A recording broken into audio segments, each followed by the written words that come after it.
कि भूपेंद्र सिंह हुड्डा की साठगांठ से किसानों को बर्बाद करके गुड़गांव के अंदर जिन बिल्डरों का फायदा पहुंचाया था उसमें भूपेंद्र सिंह हुड्डा का हाथ बताया जाता है, हिस्सा बताया जाता है। उनकी 840 करोड़ रुपए की संपत्ति ईडी ने अटैच कर ली है। पहले 70-80 करोड़ की थी, अब 840 की है। भूपेंद्र सिंह हुड्डा पे 6-7-8 साल पहले एक मुकदमा बना था। वो मुकदमा यह था कि किसानों की जमीन पे ये गुड़गांव में 4 और 6 के नोटिस लगा देते थे। इसका मतलब भूमि अधिग्रहण सरकार की मंशा है करने की, और लास्ट नोटिस 9 का होता है, उसमें भूमि अधिग्रहण हो जाती थी। 4-6 के नोटिस के बाद किसान डर जाता था कि गई जमीन। लेकिन भूपेंद्र सिंह हुड्डा अपने बिल्डरों, अपने जो चहेते बिल्डर था उनको उनके पास भेजता था कि सरकार तो इसके 20 लाख रुपए देगी, तुम उसको 1 करोड़ में ले लो।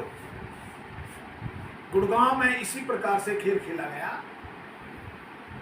और जो 20 लाख सरकार जिसका दे रही थी वो 1 करोड़ में बिल्डरों ने खरीद ली। खरीदने के बाद भूपेंद्र सिंह हुड्डा ने 4-6 के नोटिस विड्रॉ कर लिए। इससे बड़ी मेलाफाइडी, इससे बड़ा अपराध, इससे बड़ा जुल्म किसानों के साथ हो नहीं सकता। और उन सभी बिल्डरों के साथ इसने पार्टनरशिप कर ली। अब सीबीआई ने जो जांच की उसमें भूपेंद्र सिंह हुड्डा पे मुकदमा दर्ज किया है और ये कहा कि ये भूपेंद्र सिंह हुड्डा की संपत्ति है। भूपेंद्र सिंह हुड्डा 1 किले का जमींदार है। सांगी गांव में, मेरे पड़ोसी गांव है, मैं 5 किले का जमींदार हूं। 1 किले का जमींदार, इतनी अथाह संपत्ति कहां से आ गई? सुनने में आया उसके भतीजों के 10-10 पेट्रोल पंप भी है। आप ओमैक्स में चले जाओ, 10,000 गज के 10 प्लॉट बेनामी, या इन्होंने अपने चहेतों को दिलवा रखे हैं। सन सिटी में चले जाओ, 1000 गज के 10 प्लॉट है। 1000 गज का भूपेंद्र हुड्डा ने यहाँ भी खरीद रखा, उसकी कीमत 30 करोड़ रुपए है। ये पैसा कहाँ से आया? जो आदमी कहता ना गांधीवादी हूं, मैंने 1 रुपये रिश्वत नहीं ली, आज अनुमान लगाते हैं कम से कम 30-40 हजार करोड़ रुपए की का मालिक है ये एक्सचेंज। कहां से आया ये पैसा? 6 मुकदमे उसके ऊपर दर्ज है और किसानों को बर्बाद कर दिया इन्होंने। गुड़गांव के किसानों को बर्बाद कर दिया। रोहतक में आप चले जाओ, रोहतक के अंदर बोहर, गड़ी बोहर, माजरा, नौनंद, कलावड़, खेड़ीसार, पेरावर, कन्हैली, ये 10 गांव हैं जिसकी जमीन भूपेंद्र सिंह हुड्डा ने 18-19 लाख में अधिग्रहण की। उस समय भी उस जमीन के 4-4, 5-5 करोड़ के रेट थे, आज तो वो 10 करोड़ की है। तो जो भूपेंद्र सिंह हुड्डा ने किसानों का सर्वनाश किया है, बेचारे सड़क पे बिठा दिए हैं। आज इन 5-10 गांवों की जमीन किसानों के पास होती थी, किसान मारा मार होते।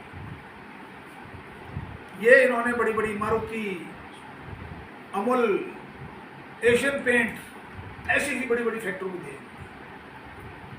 तो ये ईडी ने जो छापेमारी की है, मैं प्रधानमंत्री से ये आग्रह करना चाहता हूँ कि भूपेंद्र सिंह हुड्डा के परिवार के जितने भी सदस्य हैं, जितने भी इसके रिश्तेदार हैं, इन्होंने 10 साल हरियाणा को जम के लूटा है। उनकी संपत्ति की जांच होनी चाहिए। Bhupendra Singh Hooda income tax return 2004 में कितनी भरते थे, आज कितनी भरते हैं? उसके परिवार के लोग 2004 में इनकम टैक्स की रिटर्न कितनी भरते थे, आज कितनी भरते हैं? जो और उसके साथ साथ जो एमएलए, मैं नाम लेना चाहता हूं, जो एमएलए रोहतक के उसके साथ थे, उनकी संपत्ति की भी जांच होनी चाहिए। उनकी इनकम में 500 गुना वृद्धि हुई है, अरबपति हो गया है। जो उसके साथ एमएलए एमपी थे। तो मेरा आरोप है सीधा कि इसके खिलाफ पूरी जांच होनी चाहिए और सख्त से सख्त कार्रवाई होनी चाहिए। क्योंकि एक आदमी जो कहता मैं गांधीवादी हूं, हमने देश की आज़ादी की लड़ाई मेरे परिवार ने हिस्सा लिया है, तो गांधीवादी इसलिए बने थे कि तुम अरबपति बन जाओगे। कहां से आया ये पैसा? 1.5 किले का 1 किले का जमींदार आज अरबपति खरबपति कैसे बन सकता है?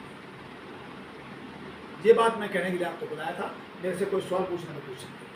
पिछले 10 आपने आरोप लगाया कि उनकी संपत्ति 10 साल मुख्यमंत्री भी रहे हैं, वो लगातार विधायक भी रहे हैं, सांसद भी बनते रहे हैं, तो इस तरह से उनके पास 1.5 किले से तो ज़्यादा उनको सैलरी भी मिली होगी, पेंशन भी मिली होगी। सैलरी में आप किले खरीद सकते हो क्या? सैलरी में तो एक 200 गज का प्लॉट पड़ेगा मुश्किल से। आप पूछो ना उनसे कहाँ से आए हैं। मैं कहता हूँ जो मैं कह रहा हूँ बातें उनसे पूछो जाके। और आज भारत भूषण बत्रा ने प्रेस कॉन्फ्रेंस की थी, उसको चाहिए था स्पष्टीकरण देना कि भाई भूपेंद्र सिंह हुड्डा पे गलत आरोप लगे हैं, सब डरे बैठे हैं कि जो बोलेगा उसके खिलाफ ईडी उसके घर पहुंच जाएगी। आज भूपेंद्र सिंह हुड्डा को पूरे हरियाणा में कोई डिफेंड करने वाला नहीं है। एक नेता आज ये कहने वाला नहीं है कि भूपेंद्र सिंह हुड्डा ईमानदार है। अगर एक आदमी ने कहा हो तो मुझे बता दो। कल से ये आपके सोशल मीडिया पर चल रही है, कोई आदमी आया है ये कहने के लिए कि हाँ ये बेईमान नहीं है। मैं कह रहा हूँ बेईमान है। ये चुनाव के समय पर ईडी की जो रेड की गई, पैसे पहले 10 साल सरकार भी रही है अगर बीजेपी की। अरे चुनाव पर इसी कार्रवाई हो रही है, लेकिन बीच में वो कोर्ट के स्टे हो जाते थे। वो सरकार को, अगर सरकार को चाहिए था कि उन स्टे को तोड़वाए, उनके पास बहुत बड़ा अमला शिमला होता है। नहीं, ये टाइमिंग पे ऐसा जो किसानों का गला काटा है भूपेंद्र सिंह हुड्डा ने, और आज किसान उसको सपोर्ट कर रहे हैं। किसानों को बिल्कुल सपोर्ट नहीं करना चाहिए ऐसे आदमी को, जिसने गुड़गांव के किसान सड़क पे ला दिए, जिसने रोहतक के 10 गांवों के किसान बेचारे सड़कों पे आ गए। तो इसके खिलाफ मेरी प्राइम मिनिस्टर से आग्रह है, होम मिनिस्टर से अमित शाह जी से मेरा आग्रह है, वो इनके खिलाफ सख्त से सख्त कार्रवाई करें। इतनी संपत्ति इकट्ठी ना हो। जांच अगर करें